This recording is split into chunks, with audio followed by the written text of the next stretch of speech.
Vamos lá, primeira carta de Pedro, capítulo 5. Deixa aberta a Bíblia aí, nós vamos ler a partir do verso 6.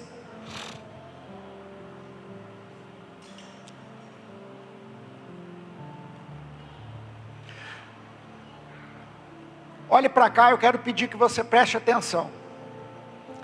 Essa carta de Pedro, a primeira carta de Pedro, ela foi escrita aproximadamente 64, 66 depois de Cristo, bem próximo do ano 70, onde aconteceu a maior perseguição da história de Israel.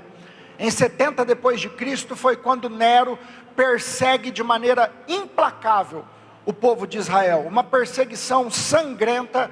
Tem relatos históricos absurdos sobre esse tempo.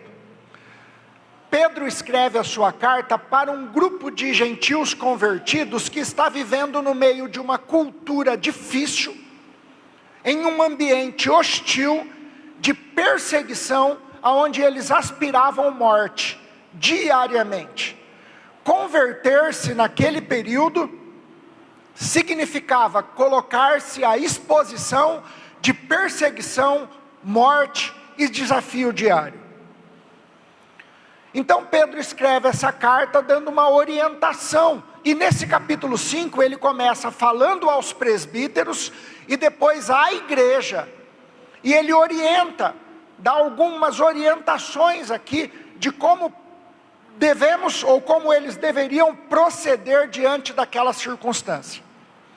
Eu quero fazer uma aplicação do texto para a nossa vida, mas no nosso contexto, nós não vivemos uma perseguição. Não travamos esse nível de batalha. Nós somos um povo livre na questão da fé. Nós temos essa liberdade de cultuar, temos a liberdade de dizer que somos cristãos. Não há perseguição contra a nossa vida. Não há uma perseguição religiosa no nosso contexto de existência, aqui de nível nacional. Então, se nós formos aplicar esse texto para a nossa vida, eu quero usar um outro nível de batalha. Eu quero falar da batalha que nós travamos conosco mesmo, com a gente. Quero falar da batalha que é travada entre carne e espírito. E também não quero nem falar da batalha de campo espiritual.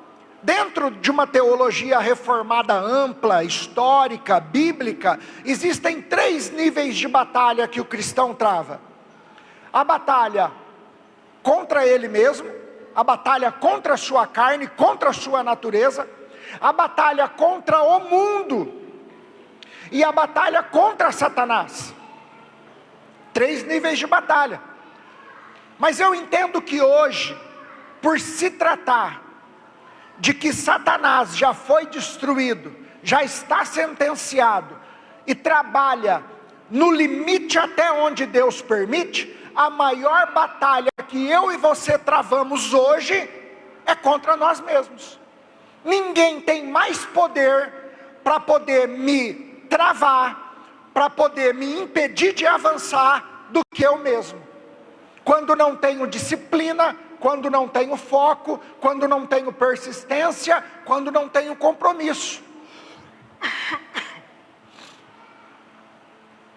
Então hoje, esse nível de batalha é travado eu contra eu, você contra você.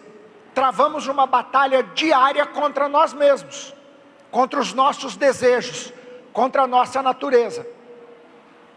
Então o tema que eu quero tratar é o seguinte: eu pequei de novo, o que fazer? Eu pequei de novo, o que fazer? E por que eu acredito que seja muito oportuno tratar desse tema, e Deus me levou para uma carta muito boa, muito oportuna, porque quem é Pedro? Pedro é aquele que por 3 vezes negou a Cristo. Ele viveu a experiência amarga do pecado. Ele viveu a experiência amarga de ter vacilado, de ter escorregado, de ter caído. E retomou a sua posição em Deus. Então, quando eu falo de pecado, estou falando sobre a ideia de perder conexão e sensibilidade com o Espírito Santo. Olha só, pecado, o significado de pecado é errar o alvo, falhar em atingir o padrão estabelecido. Deus estabeleceu um padrão, tem uma norma, tem uma palavra, tem uma direção. Quando eu erro aquela direção, é pecado. A palavra em grego é amartia, errar o alvo. Pecado é qualquer pensamento, atitude, ação que falha em corresponder ao padrão e à vontade de Deus. Então, quando eu tomo uma decisão, falo, penso, ajo de uma maneira que não corresponde ao padrão e à vontade de Deus, isso é pecado. Pecado é receber uma direção de Deus e não caminhar por ela. Pecado é receber de Deus um propósito e não colocar a sua direção nele. Isso é pecado. 1 João 3,4 diz: todo aquele que pratica o pecado também transgride a lei, porque o pecado é a transgressão da lei. Então quero deixar aqui 3 perguntas. Primeira, por que o cristão, mesmo salvo e convertido, ainda peca? Já pensou nisso? Por que o cristão que foi alcançado por Deus, lavado no sangue do Cordeiro, batizado, entregou a vida a Cristo, o nome escrito no livro da vida, selo e penhor do Espírito Santo, por que esse cristão, por que essa pessoa ainda peca? Gálatas 5,17 diz assim: porque a carne luta contra o Espírito e o Espírito contra a carne, eles se opõem um ao outro. Romanos 7,23 diz: vejo outra lei atuando nos membros do meu corpo, guerreando contra a lei da minha mente. Nós ainda vivemos em um corpo carnal. Apesar de termos sido regenerados, a nossa mente, nós temos uma mente, uma natureza caída, que permanece até o dia da glorificação. Até o dia em que seremos glorificados, até o dia em que Cristo virá buscar a igreja, até entrarmos na eternidade, estamos sujeitos a essa tentação da nossa natureza. Então sim, o cristão ainda pode pecar quando ele cede aos desejos da sua carne. O que é pecado segundo a palavra? É quando os desejos da minha natureza, quando a minha concupiscência ganha vida. É quando eu coloco em prática os desejos da minha natureza caída. Então o fato de eu ter um desejo não é pecado necessariamente. O pecado é quando eu dou vazão para esse desejo, para as concupiscências da minha carne, e ela vira prática na minha mão. Porque tudo começa pelo processo mental. Então sim, o cristão ele ainda peca, porque ele ainda vive nesse corpo, porque ele trava uma batalha diária contra a sua carne. Então o pecado, ele ainda é real. Uma segunda pergunta: por que eu peco o mesmo pecado? Por que tropeço na mesma pedra? Por que ainda não venci de vez essa fraqueza? Quantos de nós que em dia de ceia não pedimos perdão pelo mesmo pecado repetidas vezes? A mesma prática, o mesmo pensamento, a mesma fraqueza, o mesmo hábito. Um desejo que a gente não consegue se libertar, um costume que a gente não consegue largar, uma ansiedade que não se desprende da alma, um medo que me aprisiona há anos. Qual é a fraqueza que precisa ser derrotada de fato? Qual é o pecado que precisa morrer de vez? Porque muita coisa se repete na nossa vida, ou é só na minha? Repete na vida de alguém aqui também? Tem pecado que se repete. Você sabe que é o seu calcanhar de Aquiles. Você sabe que quando você entra naquele caminho ali, você enfraquece.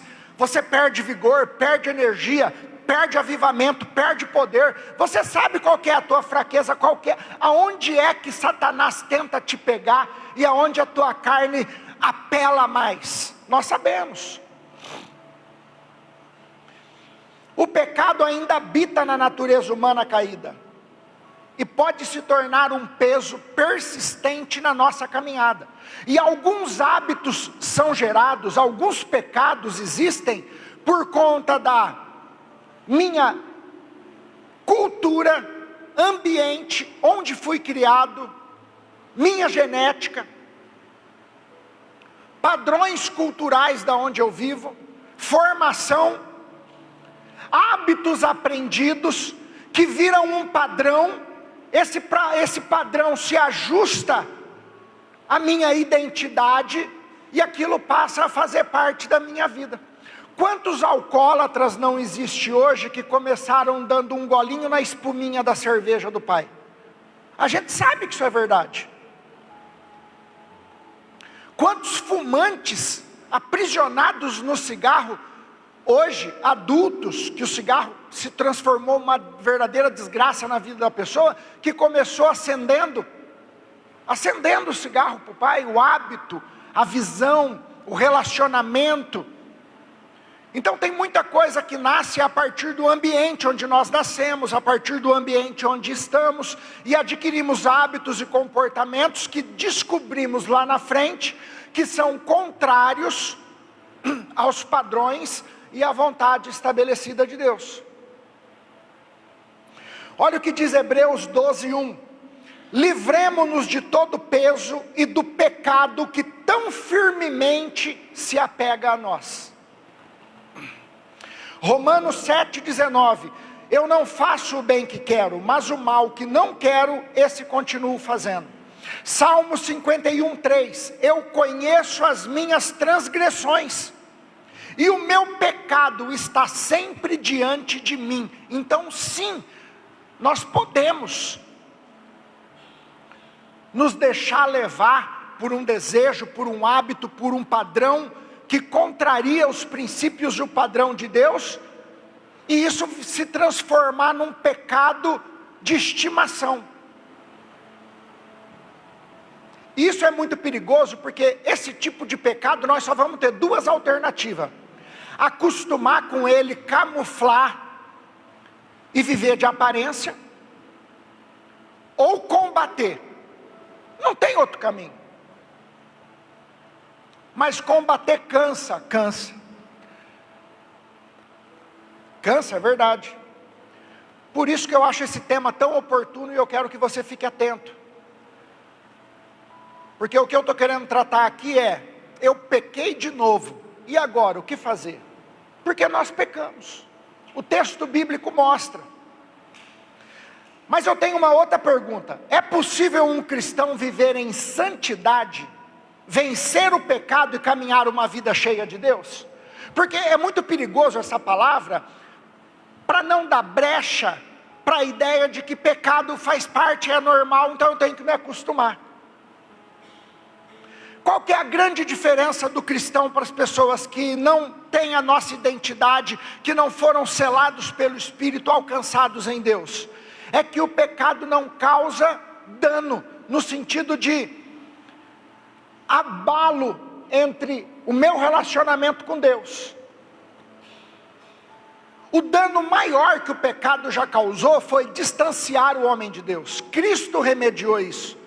Uma vez que nós fomos alcançados por Jesus e o Espírito Santo está conduzindo a nossa vida, o pecado não passa a ser algo comum mais. Não dá mais para conviver com o pecado. Não tem como a mentira andar com a verdade e a luz andar com as trevas. Então eu tenho duas opções, não tem outro jeito. Ou eu luto ferrenhamente contra esse hábito, esse desejo, essa prática, esse alvo errado que me afasta de Deus porque é pecado e Deus é santo. Ou eu eu deixo ele permanecer na minha vida. É possível um cristão viver em santidade? Sim, a Escritura diz que sim.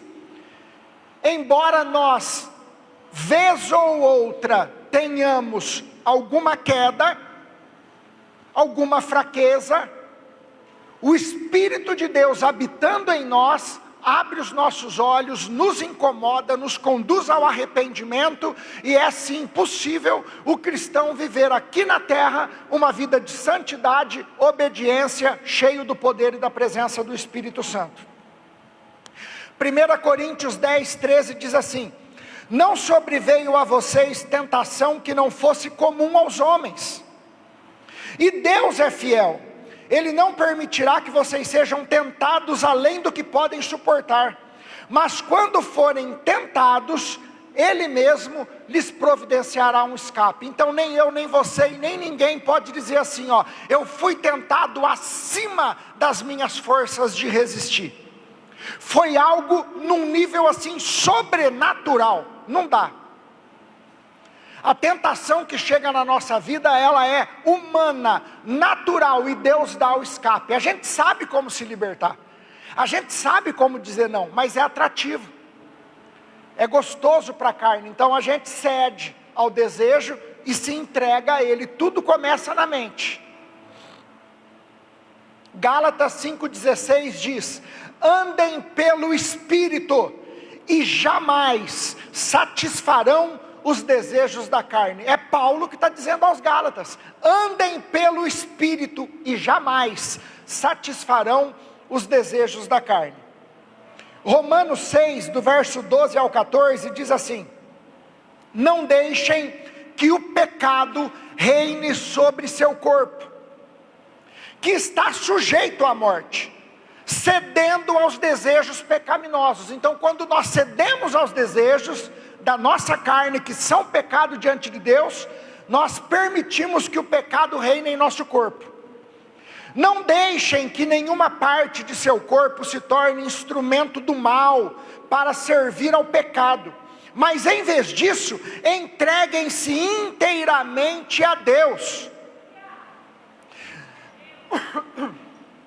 Pois vocês estavam mortos e agora têm nova vida. Portanto, ofereçam seu corpo como um instrumento para fazer o que é certo para a glória de Deus. O pecado não é mais seu senhor, pois vocês já não vivem debaixo da lei, mas debaixo da graça de Deus. 1 João capítulo 3, verso 6 diz assim: todo aquele que permanece nele não vive pecando. Então nós temos aqui textos claros e objetivos de que nós, cheios do Espírito Santo, vivendo nele, conseguimos viver uma vida separada do pecado e do mundo. O texto ensina isso. Mas porque ainda habita em nós uma natureza caída e pecaminosa, e essa batalha diária é travada entre carne e espírito, e por conta do nosso coração duro, por conta muitas vezes da desobediência, nós ainda pecamos, ainda erramos, ainda escorregamos, ainda tropeçamos na mesma pedra, ainda lutamos contra o mesmo gigante, o mesmo desejo, o mesmo hábito.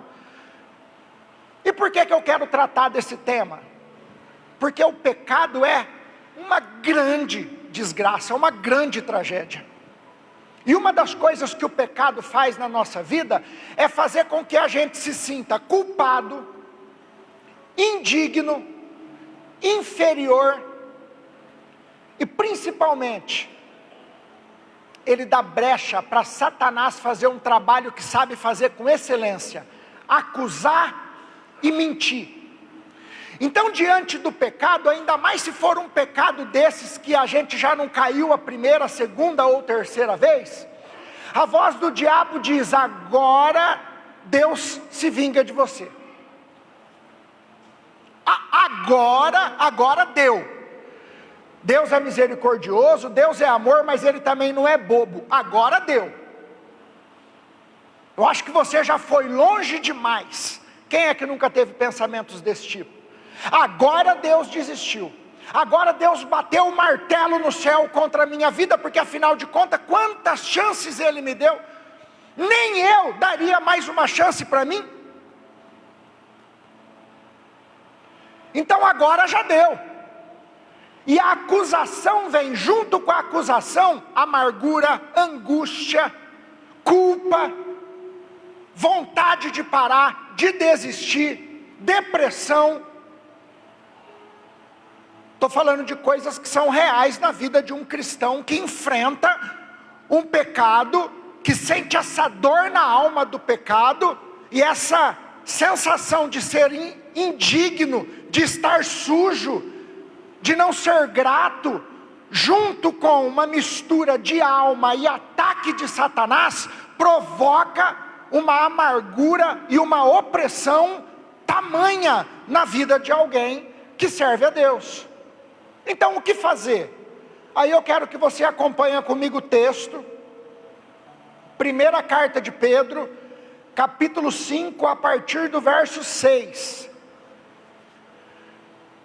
Pastor, traz uns 2 copinhos d'água para mim, por favor.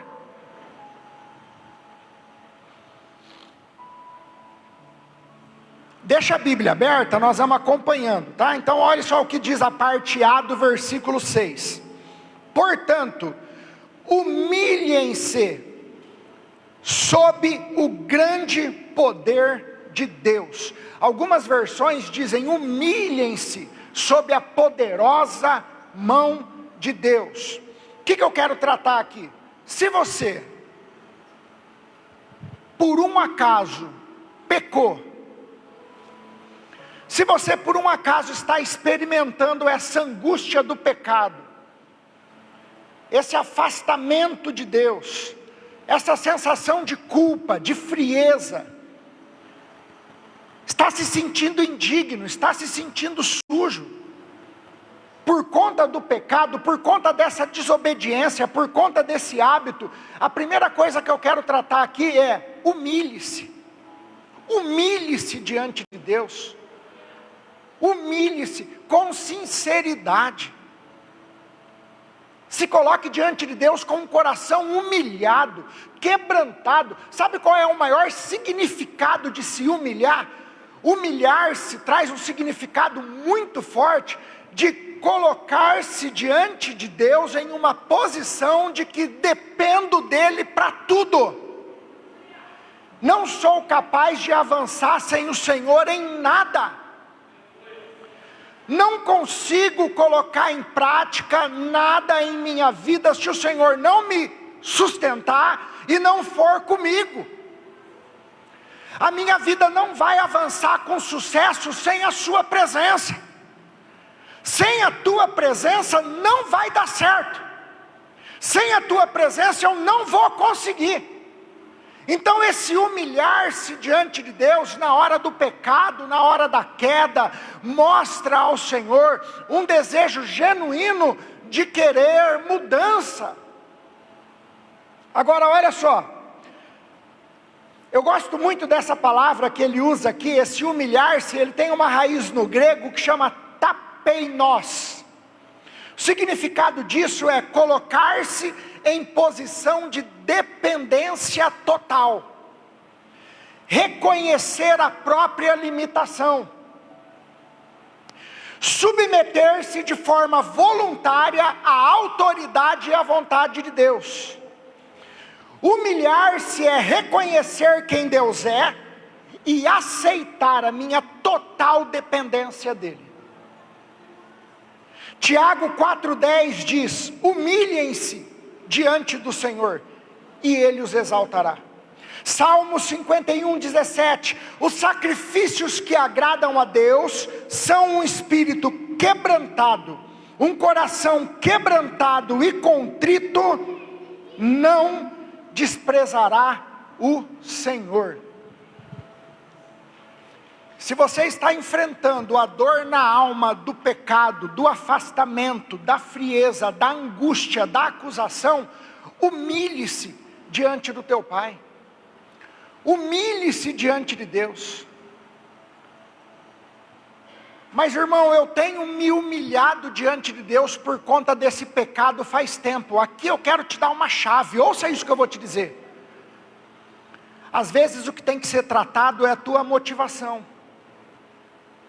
Porque você concorda comigo que o filho pródigo, quando voltou para a casa do pai, ele não voltou porque estava com saudade do pai? O que o texto diz? Que o filho pródigo estava com fome e disse: até os empregados do meu pai comem melhor do que eu. Nitidamente aquele moço voltou por conta de comida. Quando a multidão seguia Jesus, o que Jesus disse? Vocês não estão aqui por causa de mim, estão aqui por causa dos pães e dos peixes. Sabe por que tem muito pecado que permanece na nossa vida? Porque a gente se humilha diante de Deus, não por conta de que a gente quer Ele reinando no nosso coração para a gente ser mais santo. É porque a gente não quer perder o pão e o peixe que Ele multiplica. É porque a gente não quer perder os recursos que Ele dá. A gente não quer perder o relacionamento na igreja e o resultado que esse ambiente me traz. A gente não quer perder status, não quer perder posição, não quer perder título. A gente volta por causa do pão, da comida, da fome humana, da necessidade carnal. Quando na verdade nós deveríamos estar com o coração quebrantado, rendido e humilhado diante de Deus pela sua presença. O maior teste é o teste que Deus fez com Moisés. Pode ir, Moisés, vai que eu não vou não. Vocês estão intragáveis para mim. Eu vou mandar um anjo e a vitória é certa. Aí Moisés disse: com vitória, sem vitória, com anjo, sem anjo, não me faça descer daqui se a tua presença não for comigo. É a tua presença que me faz ser diferente. Moisés não estava lá diante de Deus por conta da vitória, do pão ou do peixe. Tinha a ver com adoração, tinha a ver com entrega, tinha a ver com renúncia, tinha a ver de fato com esse coração humilhado que deseja conhecer o Pai, não desfrutar do que o Pai pode dar. É diferente. Então esse coração humilhado genuinamente, é esse coração que decidiu: chega, já deu, do meu jeito não está dando certo, da maneira que eu estou conduzindo eu já vi que não presta, da maneira como eu estou tocando já foi mais do que comprovado que não dá certo. Chega de tentar, chega de insistir, agora eu vou me humilhar. Agora não vai ser mais do meu jeito. Esse é um caminho para nós vencermos o pecado. Esse é um caminho para nós vencermos o mundo. Esse coração humilhado, quebrantado e dependente da força e do poder de Deus. Parte B do versículo 6 diz assim: e no tempo certo Ele os exaltará.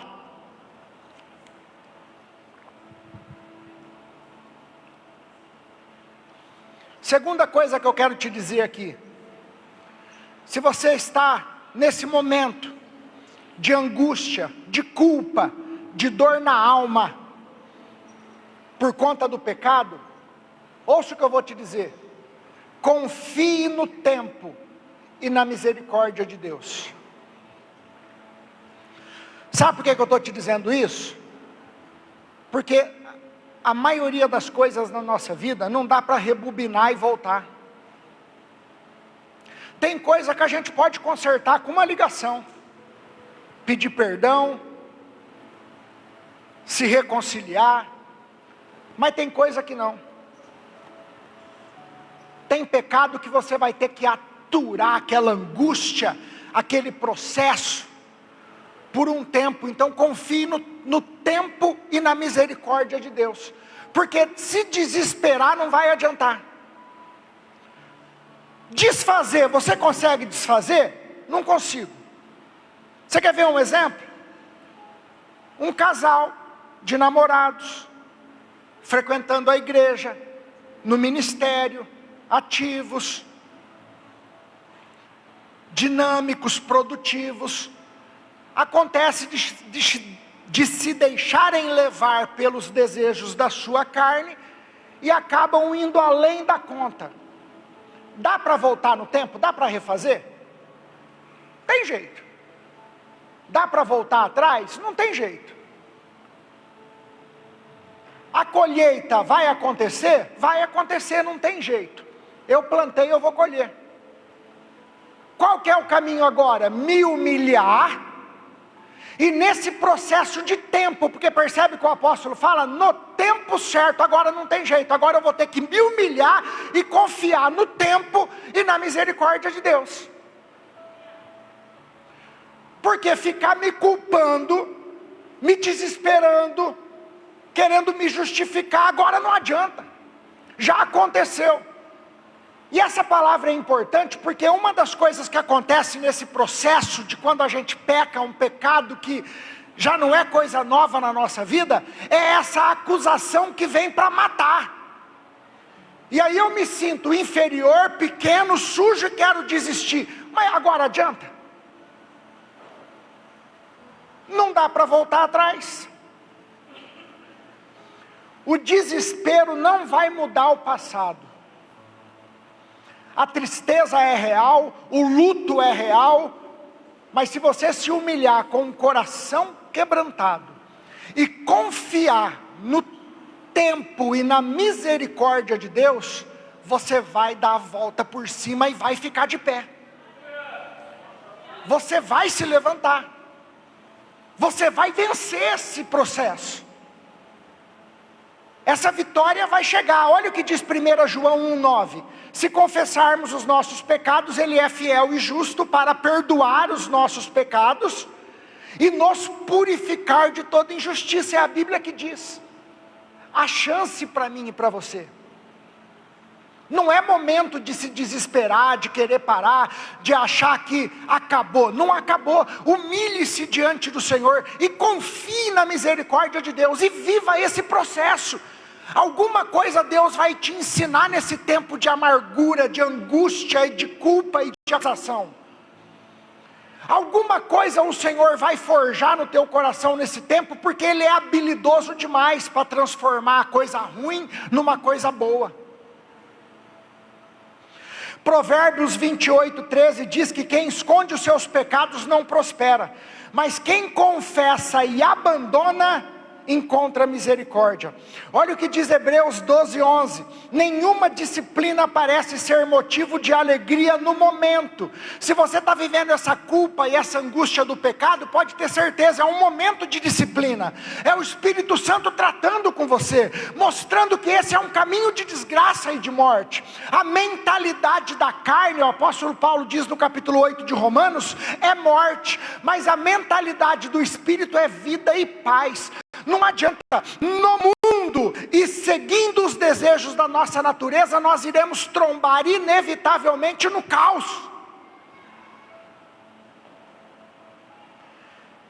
Nenhuma disciplina parece ser motivo de alegria no momento. Algum filho gosta de ficar de castigo? Não gosta, mas é necessário. Mais tarde, porém, produz fruto de justiça e paz para aqueles que por ela foram exercitados. O passado não pode ser apagado, mas pode ser tratado por Deus. O nosso Deus é misericordioso e a misericórdia dele se renova a cada manhã. Olha o que diz Lamentações capítulo 3, verso 22 ao 26. O amor do Senhor não tem fim. Suas misericórdias são inesgotáveis. Grande é a sua fidelidade. Suas misericórdias se renovam a cada manhã. Eu digo a mim mesmo, o Senhor é minha porção, por isso esperarei nele. O Senhor é bom para os que dependem dele, para os que o buscam. Portanto é bom esperar em silêncio pela salvação do Senhor. Louvado seja o nome de Deus.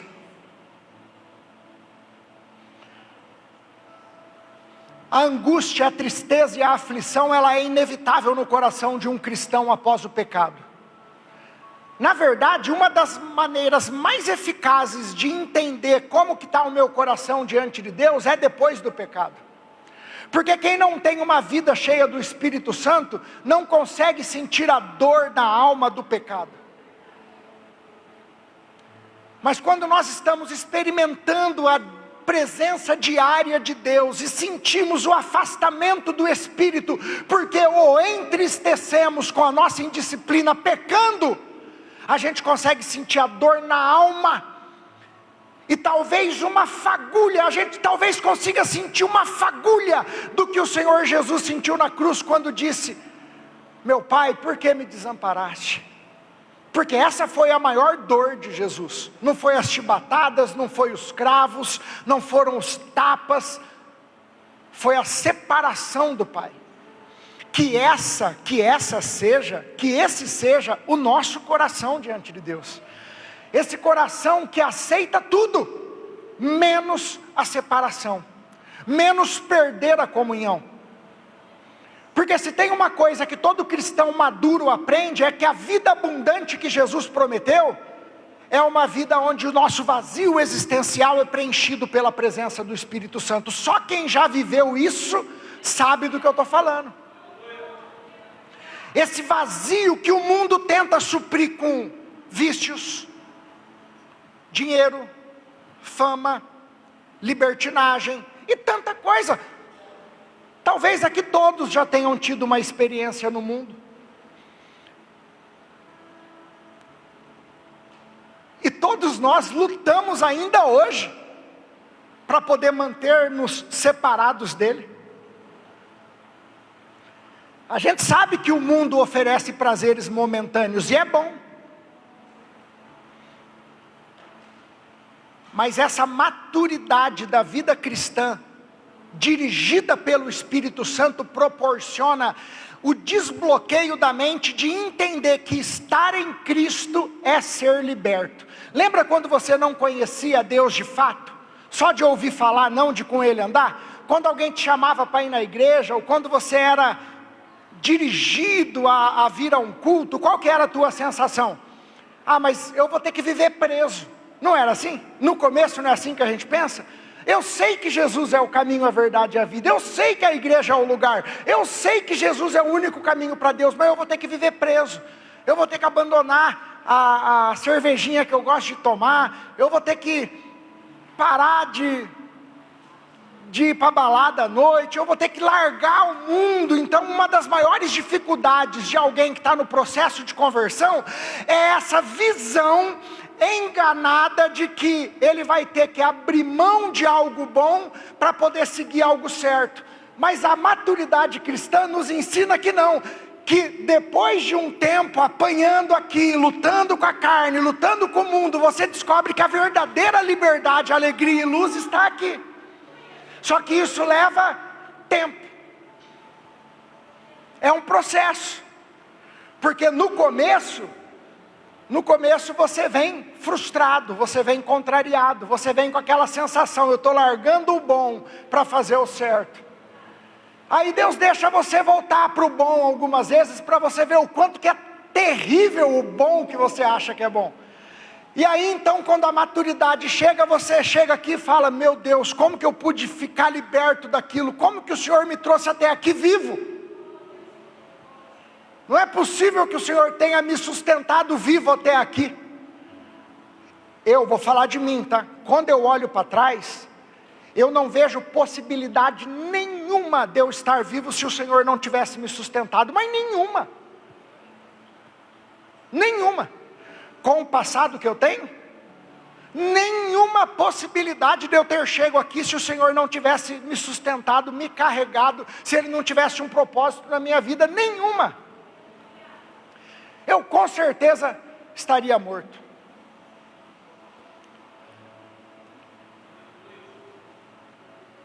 Olha só o que diz o texto no versículo 7. Entreguem-lhe todas as suas ansiedades, pois Ele cuida de vocês. Sabe o que eu aprendo aqui? Entregue a Deus as ansiedades que enfraquecem sua vigilância. Ouça isso que é muito sério. Entregue a Deus todas as ansiedades que enfraquecem sua vigilância.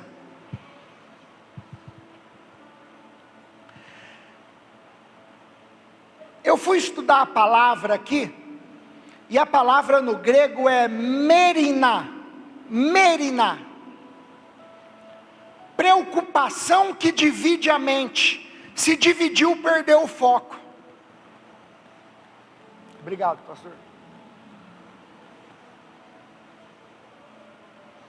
Inquietação interior.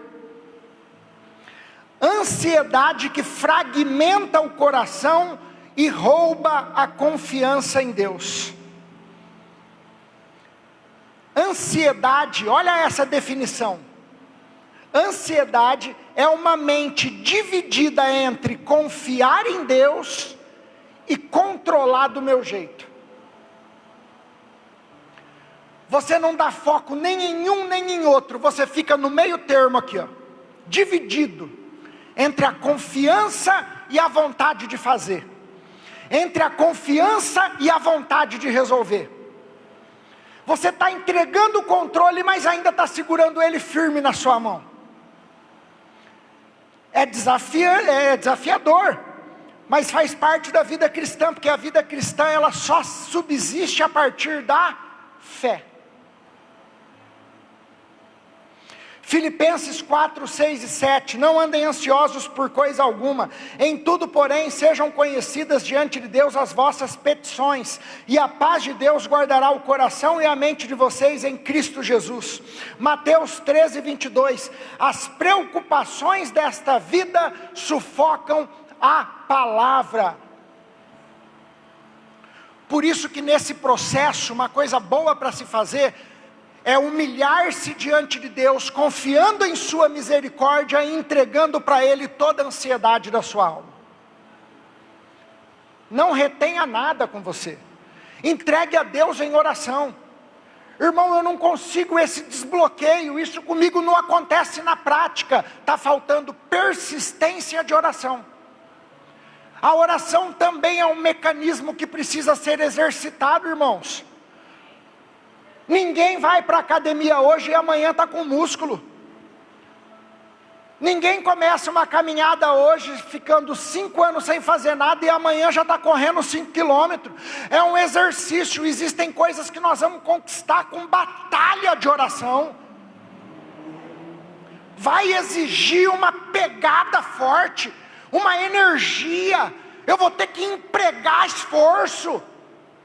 É algo que vai ter que acontecer na madrugada, no meu secreto. É algo que vai exigir de mim uma atitude diferente. E muitas vezes Deus permite que a gente fique no mesmo, para testar o nosso coração e para ver aonde a gente quer chegar. Porque é impossível avançar de nível sem mudar a atitude. É impossível ter uma outra colheita sem mudar a semente.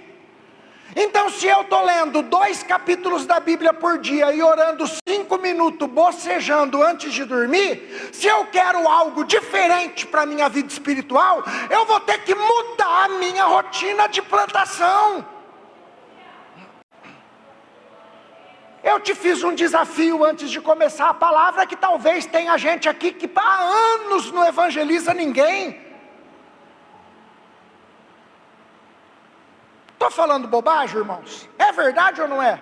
Às vezes nós estamos há anos na igreja e às vezes brigando com Deus, entre aspas, por uma bênção, por algo que a gente quer, mas nós não temos a atitude de evangelizar nem na rede social, nem de mandar um versículo em um grupo de WhatsApp. Você tem coragem? E a gente quer viver o novo, quer ser liberto, quer ver anjo, quer experimentar dons. Se tudo nessa vida exige um esforço, alguém aqui consegue ser chamado de doutor sem ter um diploma na mão, sem fazer o curso, sem pagar o preço? Tudo na vida exige um preço. Eu e você estamos aqui hoje batendo no peito e dizendo que somos filhos de Deus, porque alguém pagou um alto preço na cruz. Um alto preço. Nada é conquistado sem preço.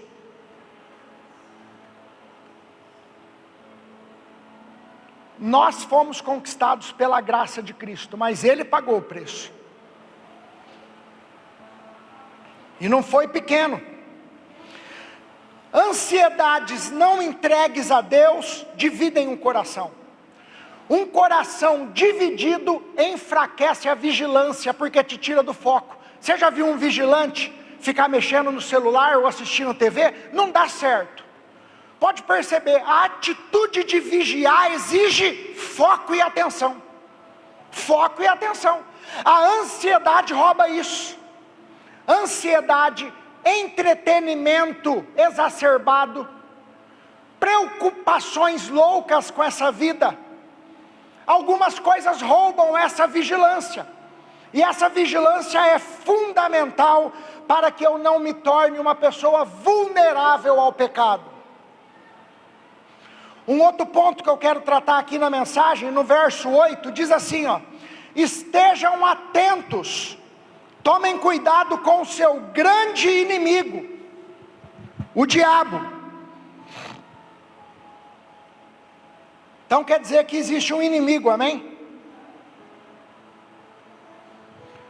Quinto lugar, quinta atitude que nós devemos tomar: tenha consciência que você e eu temos um inimigo.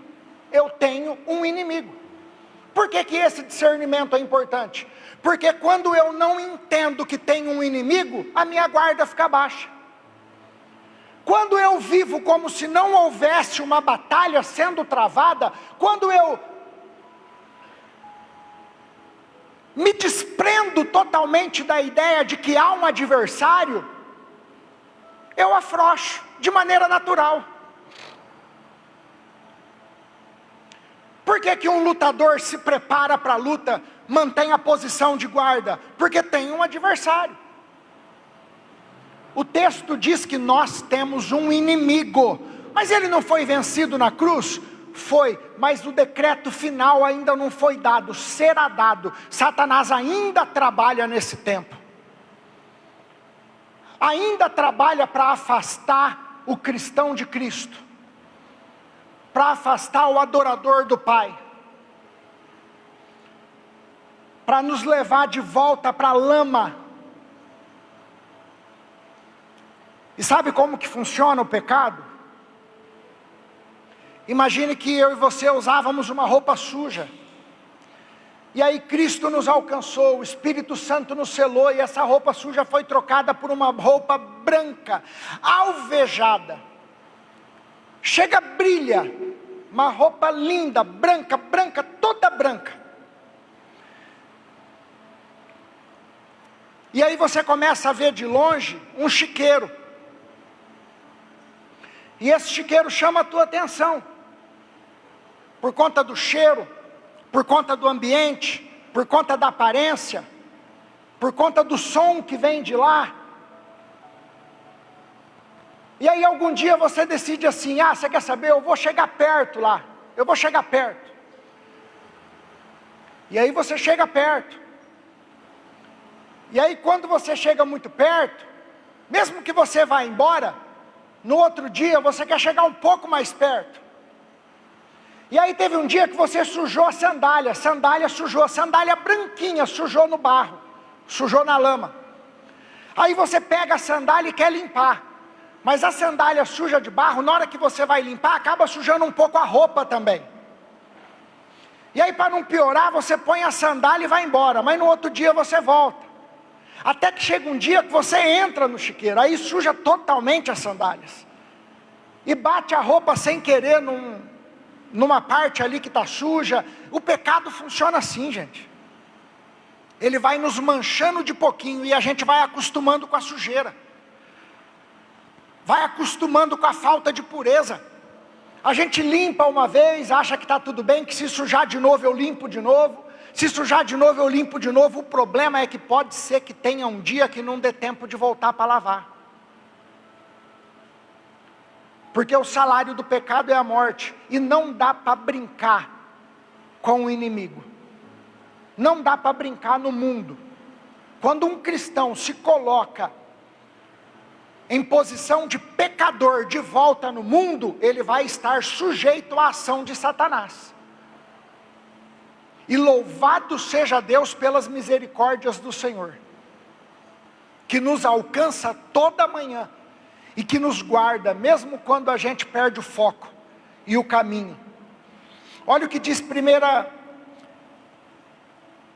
que diz Efésios 6:11, vistam toda a armadura de Deus para poderem ficar firmes contra a cilada do diabo. Quando eu reconheço que tenho um inimigo, eu fico vigilante, eu fico atento.